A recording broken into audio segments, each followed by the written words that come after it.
Om Sai Ram, Chapter 4, Sai Baba's First Advent in Shirdi. Mission of the Saints, Shirdi, a holy tirth, personality of Sai Baba, dictum of Gauli Baba, appearance of Vitthal, Shir Saga story, Das Ganu's bath in Prayag, immaculate conception of Sai Baba, and his first advent in Shirdi, three Vadas. In the last chapter, I described the circumstances which led me to write Sai Satcharita. Let me now describe the first advent of our Sai Baba in Shirdi.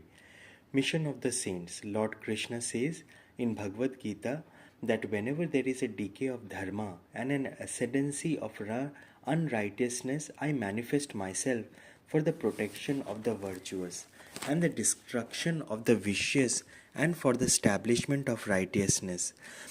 I manifest myself age after age. This is the mission of the Lord, and the sages and saints who are his representatives and who appear at appropriate times and work in their own way to fulfill their mission. For instance, when the twice born, that is, the Brahmins, the Kshatriyas, and the Vaishyas, neglect their duties, and when the Shudras try to usurp the duties of other classes, when spiritual preceptors are not respected but humiliated, when nobody cares for religious instructions, when everybody thinks himself very learned, when people begin to partake of forbidden foods and intoxicating drinks, and under the cloak of religion, people indulge in malpractices, when people belonging to different sects fight amongst themselves, when Brahmins fail to do Sandhya adoration and the Orthodox leave their religious practices, when yogis neglect their meditation, when people begin to think that wealth, progeny, wife are the sole concern and thus turn away from the true path of salvation, then saints appear and try to set matters right by their words and action. They serve us as a beacon lights and show us the path and the right way for us to follow. In this way, many saints, which Nivrutti, Dhyanadev, Muktabai, Namdev, Gora, Gonai, Eknath, Tukaram, Narahari, Narsibhai, Sajan Kasai, Savata, Ramdas, and various others did appear at various times to show the right path to the people, and so the present advent came as a Shirdi Sai Baba, Shirdi Sai Baba, Shirdi, a holy tirth. The banks of the Godavari river in the Ahmednagar district are very fortunate, for they gave birth and refuge to many a saint, prominent among them being Dhyaneshwar. Shirdi also falls in the Kopargaon Taluka or the Ahmednagar district. After crossing the Godavari river at Kopargaon, one gets on way to our Shirdi. When you go there, course 9 miles, and well known as other holy you come to Nimgaon, from where Shirdi is visible. Shirdi is as famous and well known as other holy places like Gangapur, Nirsingwadi, Odambar on the banks of Krishna river. As the devotee Damoji flourished and blessed Mangal Veda near Pandarpur, as Samarth Ramdas at Sajjangarh, as Shri Narshima Saraswati at Saraswati Wadi, so our Sainath flourished at Shirdi and blessed it. Personality of our Sai Baba. It is on account of Sri Sai Baba that Shirdi grew its importance. Let us see what sort of a personage our Sai Baba was. He conquered this sansar, worldly existence, which is very difficult and hard to cross. Peace or mental calm was his ornament, and he was the repository of wisdom. He was the home of Vaishnav devotees, most generous amongst all, the quintessence of all essences. He had no love for perishable things and was always engrossed in self realization, which was his sole concern. He felt no pleasure in the things of this world or of the world beyond. His antarang heart was as clear as a mirror, and his speech always rained nectar.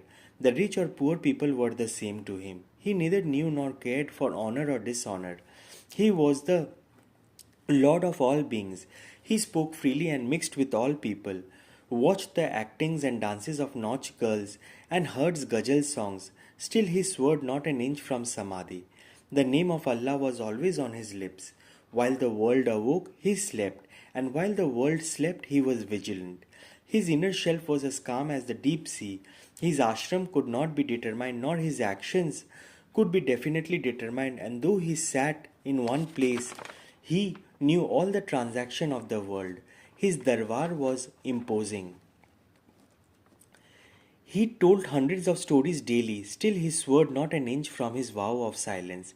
He always leaned against the wall in the masjid or walked morning, noon and evening towards Lendi and Chowdi. Still he at all times abided in the self. Though a Siddha, he acted like a sadhaka. He was meek, humble and egoless and pleased all. Such was our Sai Baba. And as the soil of Shirdi was trodden by our Sai Baba's feet, it attained extraordinary importance. As Dhyaneshwar elevated Alandi, Eknath did to Pathan, so our Sai Baba raised Shirdi. Blessed are the grass, leaves and stones of our Shirdi, for they could kiss the holy feet of our Sai Baba and take his dust on their head. Shirdi became to us devotees another Pandharpur, Jagannath, Dwarka, Banaras, and Rameshwar, Badri, Kedar, Nasik, Trambakeshwar, Ujjain, and Mahakaleshwar or Mahabaleshwar in Gokarna. Contact of our Sai Baba in our Shirdi was like our study of Veda and Tantra. It quietened our sansar and rendered self-realization. The darshan of our Sri Sai Baba was our yoga sadhana, and talk with him removed our sins. Shampooing his legs was our bath in Triveni Prayag, and drinking the holy water of his feet destroyed our sins. To us his commands were Vedas, and accepting his Udi and Prasad was all purifying. He was our Sri Brahma, absolute reality. He was himself beyond the pair of Dvanda was.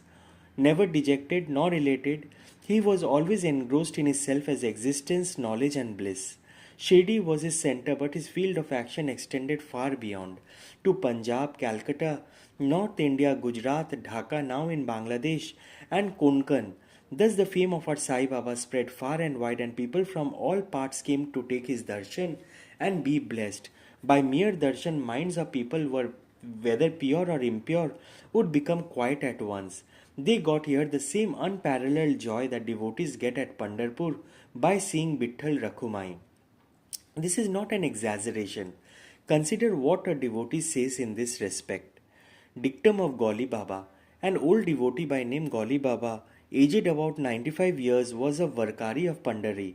He stayed for 8 months at Pandharpur and for 4 months Ashara to Kartik on the banks of the Ganges. He had a donkey with him for carrying his luggage and a disciple as his companion. Every year he made his wadi or trip to Pandharpur and came to Shirdi to see our Sai Baba, whom he loved the most. He used to gaze at our Baba saying, "This is Pandarinath Vitthal incarnate, the merciful Lord of poor and helpless." This Gauli Baba was an old devotee of Vithoba and had made many a trip to Pandari, and he satisfied that our Sai Baba was real Pandarinath. Vitthal himself appeared. Our Sai Baba was very fond of remembering and singing God's name. He always uttered Allah Malik, God is Lord, and in his presence made others see God's name continuously day and night for all 7 days of the week. This is called Nama Sapta. Once he asked Dasganu Maharaj to do the Nama Sapta. He replied that he would do it provided he was assured that Vitthal would appear at the end of the 7th day. Then Baba's placing his hand on his chest assured him that certainly Vitthal would appear, but for that the devotee must be earnest and devout. The Danka Puri of Dakurnath, the Pandari of Vitthal, the Dwarka of Ranchod is here. One need not go out to see Dwarka. Will Vitthal come here from some outside place? He is here only when the devotee is bursting with love and devotion. Vitthal will himself manifest himself here in Shirdi. After the Sapta was over, Vitthal did manifest himself in the following manner. Kaka Sahib Dikshit was as usual sitting in meditation after his bath. He saw Vitthal in a vision. When he went at noon for our Baba's darshan, our Baba asked him point blank, "Did Vitthal Patil come? Did you see him? He is a very truant fellow. Catch him firmly, otherwise he will escape if you are even a little inattentive." This happened in the morning, and at noon there was another Vitthal darshan. A hawker came there for selling 25 or 30 pictures of Vithoba. This picture exactly tallied with the figure that had appeared in Kaka Sahib's vision. On seeing this and remembering our Baba's words, Kaka Sahib was much surprised and delighted. He bought one picture of Vithoba and placed it in his shrine for worship. Bhagwant Rao Shirsagar's story. How fond was Baba for Bitthal worship was illustrated in Bhagwant Rao Kshirshagar's story. The father of Bhagwant Rao was a devotee of Vithoba and used to make varis, annual trips to Pandharpur. He also had an image of Vithoba at home which he worshipped. After his death, the son stopped everything, the vari, the worship and Shraddha ceremony. When Bhagwant Rao came to Shirdi, our Baba, on remembering his father, at once said, "His father was my friend, so I dragged him, the son, here. He never offered Naivedya, and so he starved Vitthal and me. So I brought him here. I shall remonstrate him now and set him to worship." Das Ganu's bath in Prayag. The Hindus think that a bath in the holy Tirtha of Prayag, where the Ganga and Yamuna meet, is very meritorious, and thousands of pilgrims go there periodically to have the sacred bath there. Once Das Ganu Maharaj thought that should go to Prayag for a bath and came to our Baba to get his permission for doing so. Our Baba replied to him, "It is not necessary to go so far. Our Prayag is here, believe me." Then, wonder of wonders, when Das Ganu placed his head on our Baba's feet, out flowed streams of Ganga Yamuna water from both the toes of our Baba. Seeing this miracle, Dasganu was overwhelmed with feelings of love and adoration, and tears of love filled my eyes. Inwardly he felt inspired, and his speech burst forth into a song in praise of our Baba and his Leela. Immaculate conception of our Sai Baba and his first advent in Shirdi. Nobody knew the parents' birth or birthplace of our Sai Baba. Many inquiries were made, many questions were put to our Baba and others regarding this, but no satisfactory answer or information was yet being obtained. Practically, we know nothing about these matters. Namdev and Kabir were not born like ordinary mortals. They were found as infants in mother of pearls.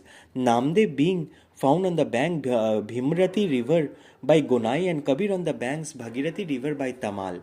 Similar was the case with our Sai Baba. He first manifested himself as a young lad of 16 years under a neem tree in our Shirdi for the Sheikh of Bhaktas. Even then he seemed to be full of knowledge of Brahma. He had no desire for worldly objects even in dreams. He kicked out Maya, and Mukti was serving at his feet. One old woman of our Shirdi, the mother of Nana Chopdar, described him thus: "This young lad, fair, smart and very handsome, was first seen under the neem tree seated in an asan. The people of the village were wonderstruck to see such a young lad practicing hard penance, not minding heat and cold. By day he associated with none, by night he was afraid of nobody. People were wondering and asking whence this young chap had turned up. His form and features were so beautiful that a mere look endeared him all. He went to nobody's door, always sat near the neem tree. Outwardly he looked very young, but by his action he was really a great soul. He was the embodiment of dispassion and was an enigma to all. One day it so happened that God Khandoba possessed the body of some devotee, and people began to ask him, 'Deva, you please inquire what blessed father's sons is this lad, and whence did he come?' God Khandoba asked them to bring a pickaxe and dig in a particular place. When it was dug, bricks were found underneath a flat stone.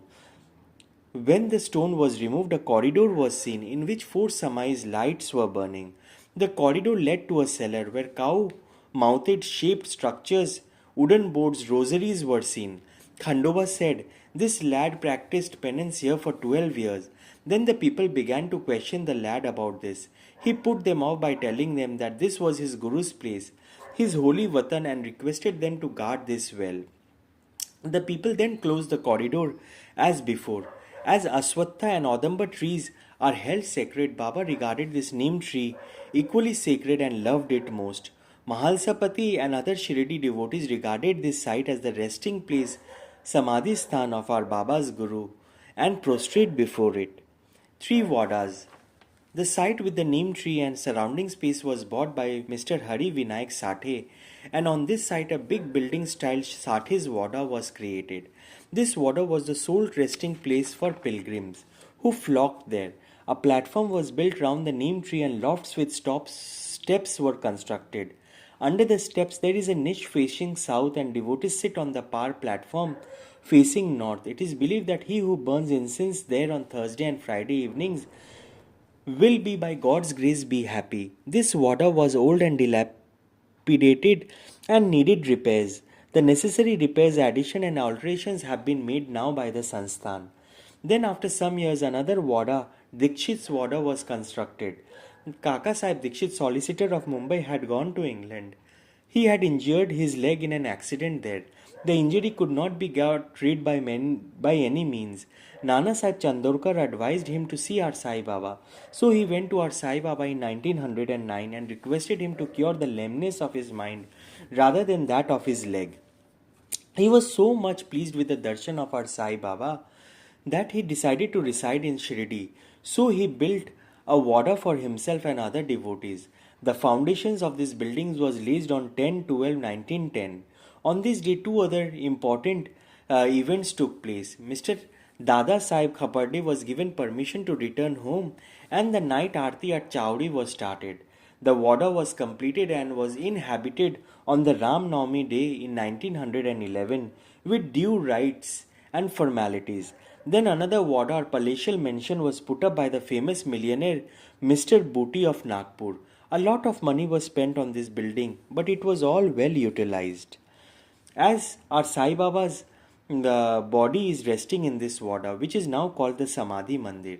The site of this mandir formerly had a garden which was watered and looked after by our Baba. Three wadas thus came up. When there was none formerly, of this sort his wada was most useful to all in the early days.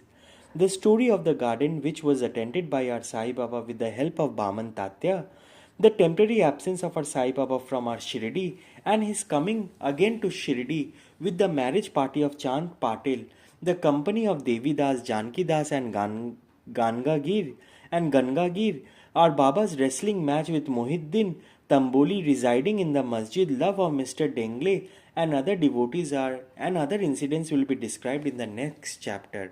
Bo to Sri Sai, peace be with all. Ya Sai.